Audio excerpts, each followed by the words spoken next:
If you're looking for a charming home on a huge lot in a family-friendly neighborhood, living in the Arcadia neighborhood of Phoenix could be your best option. With its proximity to just about everything, it's got rural charm with upscale urban amenities. If you want the Arcadia lifestyle without the Arcadia price tag, Arcadia Light is an up-and-coming area where you can still spot a few mid-range homes. They're less expensive than Arcadia, but they're getting more expensive. Today on Living in Luxury with Marcia Canady, I'm going to dig right into Arcadia and Arcadia Light neighborhoods with the zip code of 85018. I'll discuss the history, the lifestyle, and the real estate. I've also included a link below in the description to my Living in Luxury Buyers Relocation Guide, but you're always welcome to call me if you have a question or want me to create an MLS search for you so that you'll receive a notification every time a new home comes on the market. By the way, I always answer my phone, and if I don't, I'll call you right back. Arcadia is broken down into 3 areas: Arcadia proper, Arcadia Light, and Lower Arcadia. Today I'm going to talk about the first 2. Arcadia proper is bound by Camelback Road to the north, Arizona Canal, which runs along Indian School Road to the south, 4004th Street to the west, and Scottsdale Road to the east. Arcadia is a Greek word meaning utopia. Arcadia is a family-friendly Phoenix neighborhood with homes originally designed in 1915 to be sold as small citrus orchards called citrus homes, bound by Lafayette Boulevard to the north, 56th Street to the east, and the Arizona Canal to the south. The citrus home development contained 25 lots, which ran from north to south. Developers promoted Arcadia as a community for affluent people looking for a rural estate atmosphere, which is very much like how the Central Corridor was developed. If you want to know more about the Phoenix Central Corridor, click here. The tracts were sold in 5-acre lots, and no home could be constructed for less than $5,000. This cost requirement was implemented in order to attract only the most wealthy investors, in order to make Arcadia into an exclusive rural community, hoping that purchasers of this land would engage in growing of citrus fruits, which they have. Located directly north and northeast of the Citrus Homes development was the original Arcadia development, first recorded in December 1919 and bound by Lafayette Boulevard to the south, approximately Rock Ridge Road to the north, 44th Street to the west, and Scottsdale Road to the east. In order to successfully develop citrus groves in Arcadia, there had to be a stable source of water from which the orchards could be irrigated. While Arcadia was located near the Arizona Canal, because of the slope of the land, only the lots south of Camelback Road benefited from the water source. Therefore, the developers formed the Arcadia Water Company in 1919, capable of supplying 2,100 acres with water. In order to transport this water throughout the Arcadia development, an underground irrigation system was planned. By 1924, construction crews had laid 15 miles of underground concrete pipe in the area. The dwelling, which is currently the Shemer Art Center and Museum, was built in 1919 as a residence for the foreman of the water company. The Arcadia Water Company still provides irrigation today. Eventually, the lots were subdivided and multiple owners purchased them.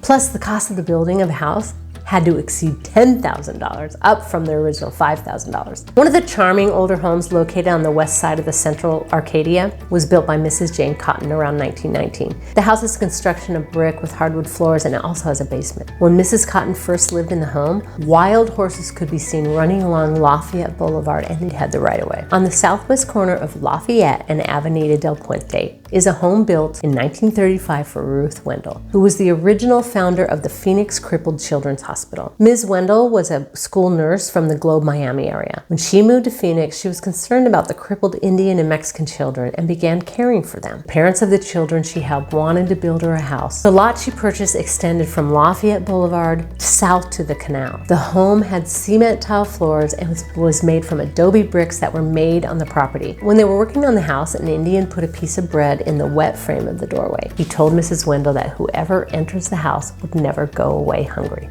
The 1930s also saw the first of the resorts that have graced the district, attracted by affluent, relaxed residential character of the area as it developed. Cook Mansion, built by the Thomas Cook Travel Agency family, was converted at that time for this purpose and became the original structure for Royal Palms Inn. In the mid-1950s, Phoenix growth reached Arcadia. Although most of Arcadia is now in Phoenix, the area east of 64th Street is in Scottsdale. The Montgrove area, formerly the Sphinx Date Ranch, extends from 46th Place to 47th Place and from the Arizona Canal to Lafayette Boulevard. The majority of the homes were built in 1954 with careful attention to preserving the Sphinx Date palms, since it was believed that this was the only area in the United States where this variety would grow. The residents still harvest dates in September and sell them to places like the Sphinx Date Company on Scottsdale Road, where you can get an amazing date shake. In the late 1980s, the Phoenician Resort, located at 60th Street, just on the north side of Camelback, was developed. With its 27-hole golf course and luxurious guest accommodations, it gained international recognition as a 5-star resort. The old Royal Palms Inn has also been renovated with unprecedented elegance. Its location is on the north side of the Camelback Road at Rubicon Drive. I have stayed at the resort many times, lounged by the pool, got pampered at the spa, and spent time at the mix-up bar and eaten inside and outside at T. Cook's famous Mediterranean restaurant. Arcadia remains in demand because of the unique irrigation system, citrus groves, a quality school system, a strong and active neighborhood association, proximity to neighboring communities, and relatively easy access to downtown Phoenix. To this day, Arcadia proper is still one of the most exclusive and desirable neighborhoods in the state. The boundaries of this portion of the neighborhood are drawn in ink and are non-negotiable. Many of the older homes have either been remodeled or completely rebuilt into very large estates, but the family atmosphere remains. The Arizona Canal runs right along Indian School all the way into Scottsdale. The Arizona Falls, a 20-foot drop along the Arizona Canal between 56th Street and 58th Street, is both a neighborhood attraction and a hydroelectric plant. For decades, Arizona Falls has been a place for community recreation and learning. This waterfall represents an intersection between technology, artistry, and natural wonder. But it also generates up to 750 kilowatts of clean, renewable electricity to 150 homes. The SUSD School District is the finest around and offers many options for Arcadia's children. There's Hopi and Tavanna Elementary Schools, Ingleside Middle School, and Arcadia High School. There are many private schools, including St. Teresa's Catholic Church, the Montessori Academy, Christ Lutheran, Phoenix Country Day, and charter schools such as Great Hearts Veritas Preparatory Academy. Restaurants. The Henry is one of my favorite restaurants. They call it the greatest neighborhood restaurant, and it is a great local hangout. When I want to see people I know, I go to the Henry. You can get coffee in the morning, have a great lunch or afternoon cocktails, and they have a Bloody Mary cart on the weekend. It is fabulous. Buck and Ryder is a chic seafood restaurant with a fun raw bar. They fly in the freshest seafood from around the world 7 days a week. Steak 44 is a high-end steakhouse with a 300-bottle wine vault. For more casual dining, Flower Child serves really healthy food. Whether you're a vegetarian, a vegan, paleo, or just hungry, Flower Child is a good choice. And they can do sugar-free, dairy-free, and gluten-free. Pita Jungle is a great Mediterranean restaurant with gyro, shawarma, and this caramelized cauliflower with tahini to die for. Again, AJ's Fine Foods is at 44th Street in Camelback. I love to go there for their iced tea or coffee or lunch or a snack. You can get anything there. It's such a great gourmet grocery store. Safeway is at 56th Street in Indian School in the Arcadia Plaza. It has an amazing view of Camelback Mountain. This is a picture of Arcadia Plaza and the same Safeway in the early 1960s and now in 2022. It's amazing that Safeway has been there so long, and when you drive into the parking lot, you enjoy stunning views of Camelback Mountain. The population of Arcadia is a little over 5,000 with a median age of 40. 40% of this neighborhood is occupied by families with children, 18% single female families, 12% single male families, and 70% couples. Homes for sale in Arcadia proper normally range from $700,000 up to the highest priced property that sold at $9.75 million. These estate homes command some of the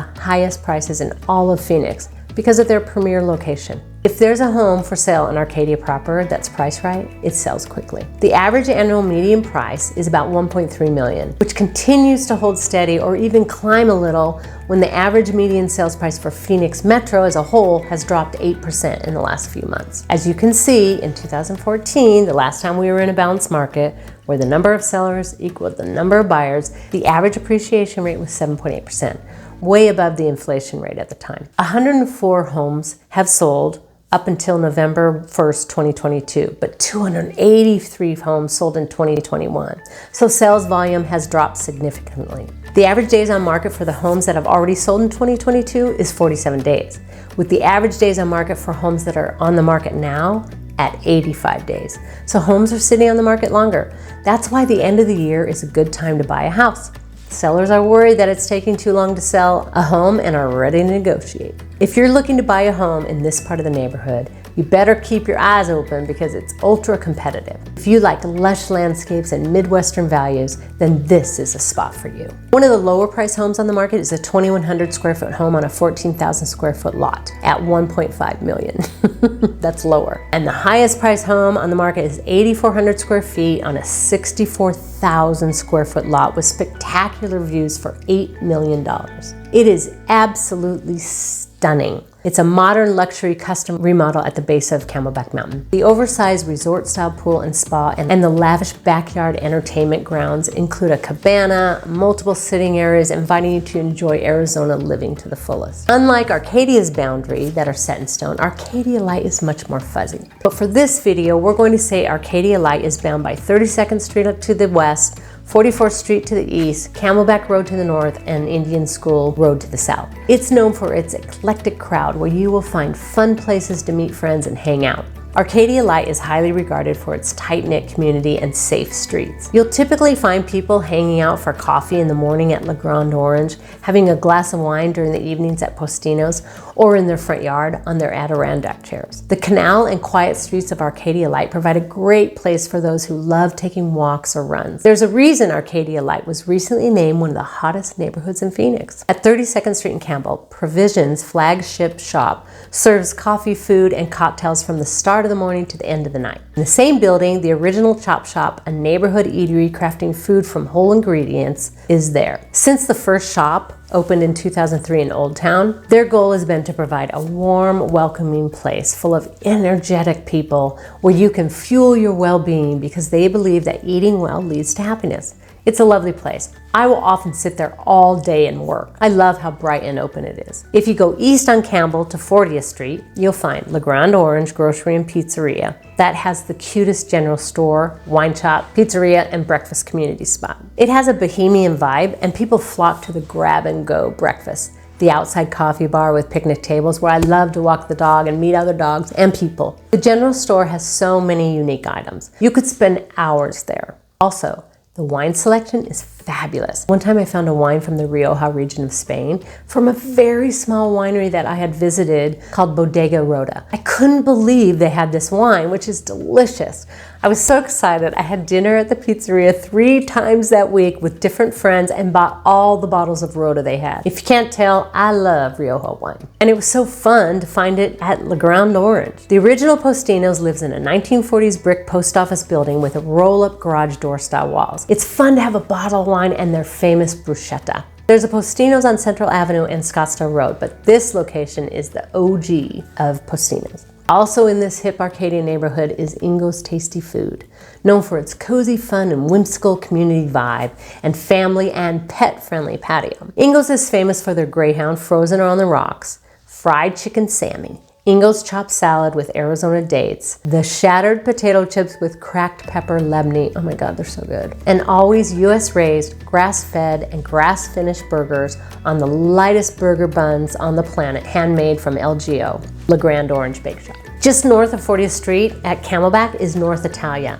They have a vibrant atmosphere and crave-worthy food, like their Chef's Choice daily pizza and fresh pasta, which is made from scratch every day. If it's sushi you're after, Sushiholic has a lunch special that is so cheap, you can share a huge plate of yummy sushi for $12. We go there all the time. If you want the best tacos around, stop at Crujiente Tacos. Crujiente means crunchy. It's a modern neighborhood taqueria in a lively, intimate dining and bar space that interprets the evolution of tacos with redefined renditions of the classic Mexican street taco. Just to the north on 40th Street is Chelsea's Kitchen, which was found in an adobe brick building that could have been a 1940s dance hall and is now repurposed as a roadhouse, celebrating the cuisine of the great American Southwest. It has a wood-burning rotisserie grill and a smoke yard that smells amazing right when you drive into the parking lot. The bar opens up to the back patio that has an outdoor fireplace and is dog-friendly. I love the Brussels sprout salad and the choice of yummy cocktails. As you leave, you can pick up a chocolate sea salt cookie that is to die for. The neighborhood has seen a lot of turnover in the past few years, and it is now home to many young professionals who want to be close to major businesses and entertainment centers. If you work near the Esplanade at 24th Street in Camelback, downtown Phoenix, or Scottsdale, or further north, then this location provides you with a quick commute. Many homes in Arcadia Light have either been remodeled or rebuilt. The prices that used to be mid-range are no longer. I bought a house in 2015 for $400,000. I updated the bathrooms because I had a flood, so insurance covered it. And then I made it, of course, look amazing with my furniture. And I sold it for $500,000 1 year later. That's how fast prices are rising in Arcadia Light. It's a friendly, safe neighborhood with lots of people walking their dogs, riding their bikes, having coffee or a glass of wine at night.